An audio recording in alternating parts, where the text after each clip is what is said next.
You have probably heard that terrorism in India is all about Kashmir, or that it's Pakistan pulling the strings. But what if I told you that's only part of the story? India isn't just a country, it's dozens of languages, religions and identities coexisting in a democracy. And our politicians, they are not solving the problems. They are making them worse, with speeches that divide rather than unite. 100 परिवारों के बीच में एक हिंदू की बात तो दूर करिए, 100 मुस्लिम परिवारों के बीच में 50 हिंदू सुरक्षित रह सकता है क्या? नहीं रह सकता. On April 22nd this year, armed militants launched a calculated attack killing dozens of civilians. It was brutal, it was personal, and the country mourned. But very few asked, why does this keep happening? What if the real danger is not coming from across the border, but from inside our political halls, from podiums, from political speeches, from the very leaders meant to protect us?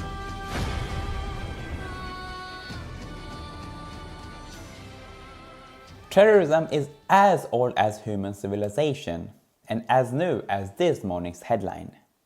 For some, it seems obvious that individuals and organizations have used terrorism for millennia, while others insist that real terrorism has only existed for around some few decades. Both camps are right, up to a point. Terror has always been a weapon of both war and politics.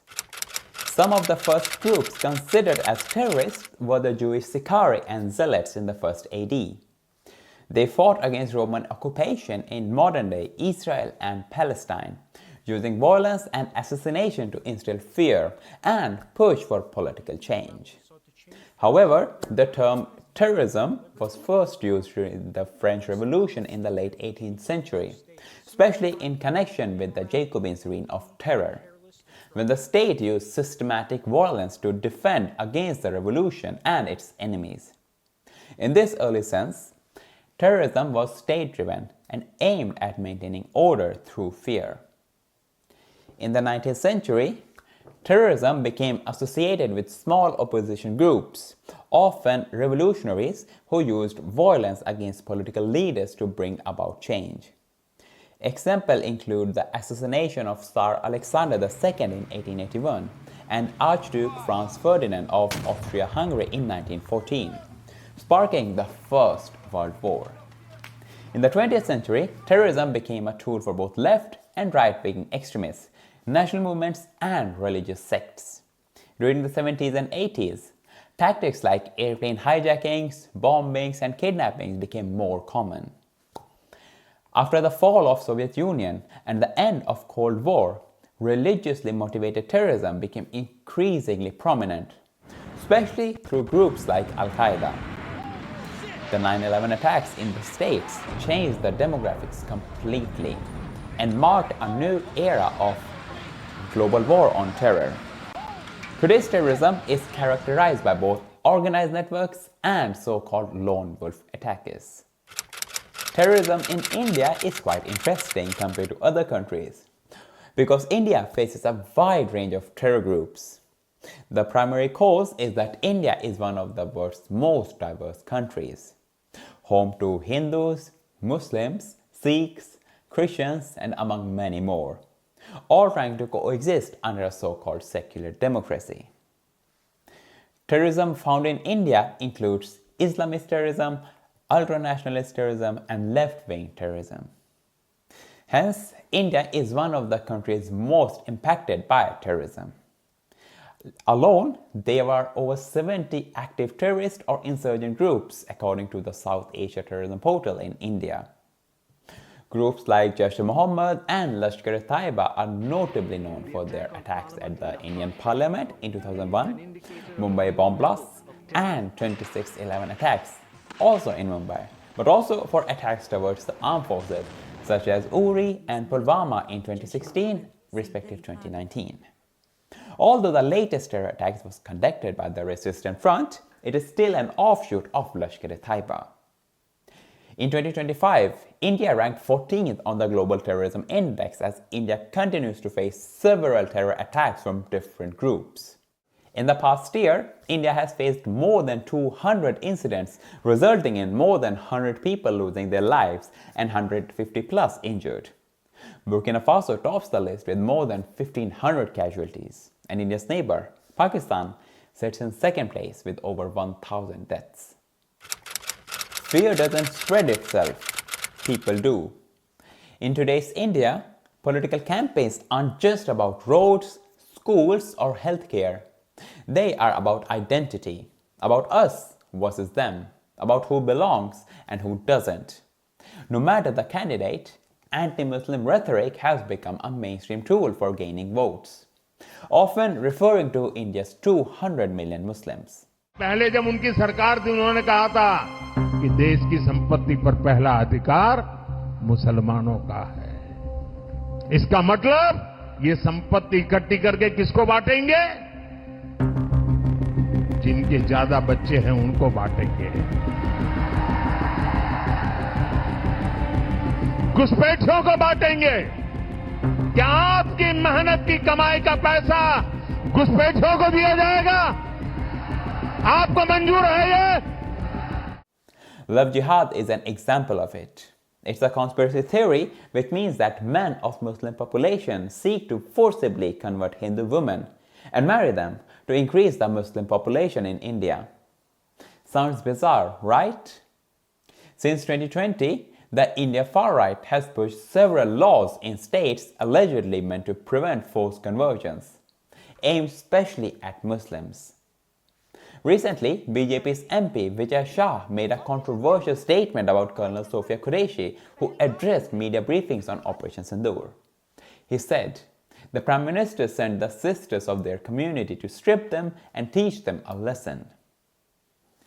This constant demonization has consequences, not social, but deadly. 100 Hindu परिवारों के बीच में एक मुस्लिम परिवार सबसे सुरक्षित रहता है।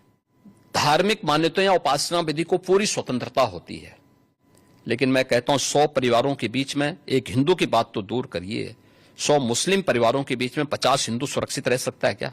नहीं रह सकता। अब बांग्लादेश आपके सामने उदाहरण है, इससे पहले पाकिस्तान उदाहरण था, अफगानिस्तान में क्या हुआ था? Because when your government frames you as the enemy and your neighbors begin to look at you with suspicion, some start to believe what they are being told. You don't belong here. Terror groups thrive in this climate. They just need to point to what politicians are already saying. See, they will never expect you. And tragically, it's working. Some of the most recent terror attacks, including the one in Pahalgaon and Pulwama, weren't led by foreign militants. They were carried out by Indian Muslims, radicalized by the belief that India had rejected them, that their only home is jihad. This isn't just a security failure, it's a failure of inclusion, because when you make people feel like outsiders in their own country, they start acting like it. And politicians are not alone. They get a huge helping hand from the media. Turn on any news channel in India today. You will hear shouting matches and hate-filled debates. What you won't hear much about, it's inflation, unemployment, hunger, healthcare, education, or why India has dropped in the Press Freedom Index to a place 152nd in the world. Mainstream media in India, once a proud pillar of democracy, now acts more like a propaganda wing. Owned by a handful of billionaires, many of them close to the ruling party, these channels rarely question power. Instead, they distract. Need to hide a drop in GDP, run a prime-time debate on why Hindus are under threat. आप अनुमान करिए कि भारत में ही वो हिंदुओं का विरोध कर रहे हैं, तो पाकिस्तान और बांग्लादेश के अंदर क्या हाल हो रहे होंगे?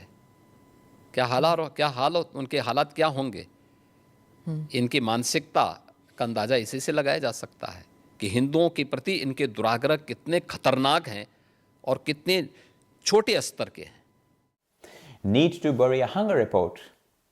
Talk about how the son of a famous Bollywood actor consumes drugs. Welcome back to India Today. We're getting you an exclusive news break in the Aryan drug case. Never seen before, Aryan Khan and Ananya Pandey's WhatsApp chats are with us here on India Today. And need to avoid accountability. You can blame Pakistan, or even worse, blame Muslims at home. And it's working. Night after night, viewers fed fear instead of facts. Opinion instead of news. But here's the danger. When the media stops informing and starts inciting, it's no longer journalism. It becomes another weapon. Hence, when politics and media work hand in hand to divide, the question remains, what can be done to resist it? Terrorism thrives when people are divided. This means India doesn't need more surveillance or bigger walls. What it needs is leadership that unites instead of divides. So what can be done? We all can call out dangerous rhetoric.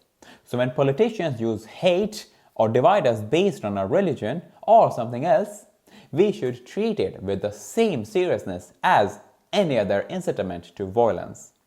Because in this world, there are only good and bad people. There shouldn't be any other parameter to judge people on. We can hold media accountable because when news channels amplify division by showing religion-based debates or ignoring real issues such as employment or financial state of a regular Indian, they feed the problem. And as individuals, we can educate ourselves beyond the textbooks. Young people need to understand not just India's diversity, but also its fragility. What happens when we lose empathy and blindly trust what a person, party, or organization convey? And lastly, support civil society in terms of journalists, NGOs, and whistleblowers because they are often the first to spot warning signs. Terrorism will always evolve, but so can we, as a society that refuses to fall for easy narratives or manufactured enemies. Because sometimes the most radical act of resistance is choosing unity.